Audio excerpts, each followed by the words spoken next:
नमस्कार, आप देख रहे हैं देश की सबसे बड़ी खबर। आज संसद में पेश हुआ यूनियन बजट 2026, जिसने देश की आर्थिक दिशा तय कर दी है। वित्त मंत्री ने इस बजट को विकास और स्थिरता का बजट बताया है, लेकिन बड़ा सवाल यही है कि इसका असर आम आदमी की जिंदगी पर कितना पड़ेगा। शिक्षा और स्वास्थ्य क्षेत्र में निवेश बढ़ाकर सरकार ने बेहतर सुविधाएं और सस्ती सेवाएं आम लोगों तक पहुंचाने का भरोसा दिया है।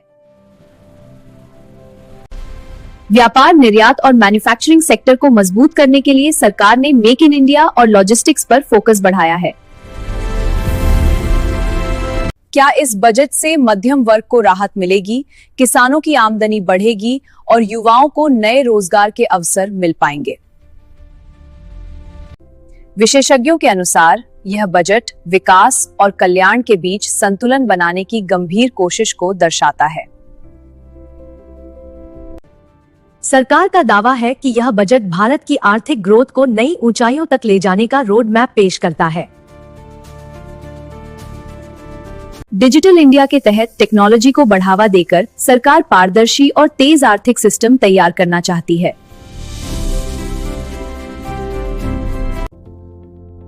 आर्थिक विशेषज्ञों के मुताबिक यह बजट विकास और सामाजिक संतुलन के बीच तालमेल बनाने की एक संगठित कोशिश है।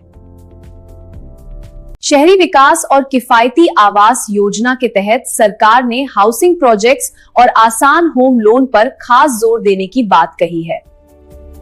क्या यह बजट महंगाई कम करेगा, रोजगार बढ़ाएगा और मध्यम वर्ग को राहत देगा? आइए विस्तार से समझते हैं। इंफ्रास्ट्रक्चर सेक्टर में बड़े निवेश के जरिए सरकार ने विकास की रफ्तार तेज करने और रोजगार पैदा करने का लक्ष्य रखा है। बजट 2026 में सबसे पहले बात इनकम टैक्स की। सरकार ने टैक्स व्यवस्था को पहले से अधिक सरल बनाने की कोशिश की है। किसानों के लिए सस्ती कृषि ऋण योजनाएं, बेहतर सिंचाई और ग्रामीण विकास पर खर्च बढ़ाने की घोषणा बजट की बड़ी खासियत है। हालांकि चुनौतियां भी कम नहीं हैं, क्योंकि असली परीक्षा इन घोषणाओं के जमीनी स्तर पर लागू होने की होगी। नीतियां तभी सफल होंगी जब उनका सही और समय पर क्रियान्वयन सुनिश्चित किया जाएगा।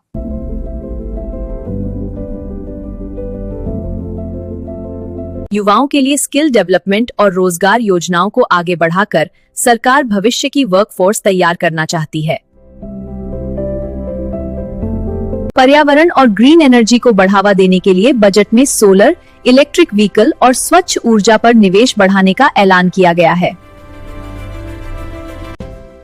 इंफ्रास्ट्रक्चर, रोजगार और डिजिटल सेक्टर पर फोकस इस बजट की सबसे बड़ी मजबूती के रूप में देखा जा रहा है। महिलाओं के सशक्तिकरण के लिए स्वरोजगार, आसान लोन और वित्तीय सहायता योजनाओं को इस बजट में विशेष प्राथमिकता दी गई है। सरकार का दावा है कि इन बदलावों से मध्यम वर्ग के हाथ में ज्यादा पैसा बचेगा, जिससे उनकी बचत और खर्च करने की क्षमता बढ़ेगी। बजट बनाते हैं। हाँ, खर्चों पर नजर रखनी होगी, लेकिन आज की जनता वादों से ज्यादा नतीजों की उम्मीद कर रही है और सरकार के लिए यही सबसे बड़ी चुनौती है। आज कल वित्त मंत्री ने बजट पेश करते हुए इसे विकास, विश्वास और भविष्य का बजट बताया है, लेकिन सवाल है आम आदमी को इससे क्या मिला? इस बजट का पूरा असर आने वाले महीनों में सामने आएगा, जब योजनाएं जमीन पर दिखने लगेंगी।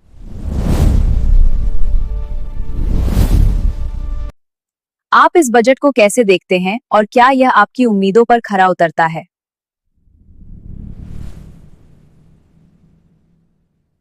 अब आम आदमी यही देखना चाहता है कि ये बजट उसकी रोजमर्रा की जिंदगी को कितना आसान बनाता है। स्टूडियो है तपो। स्टार्टअप और एमएसएमई सेक्टर को मजबूत बनाकर सरकार देश की अर्थव्यवस्था को जमीनी स्तर से आगे बढ़ाना चाहती है। महंगाई को काबू में रखने के लिए सरकार ने आवश्यक वस्तुओं की आपूर्ति और स्टोरेज सिस्टम को मजबूत करने पर जोर दिया है। हालांकि सबसे बड़ी चुनौती यही होगी कि ये घोषणाएं कागजों तक सीमित न रहकर जमीन पर कैसे उतरती हैं। आप इस बजट को कैसे देखते हैं और क्या ये आपकी उम्मीदों पर खरा उतरता है?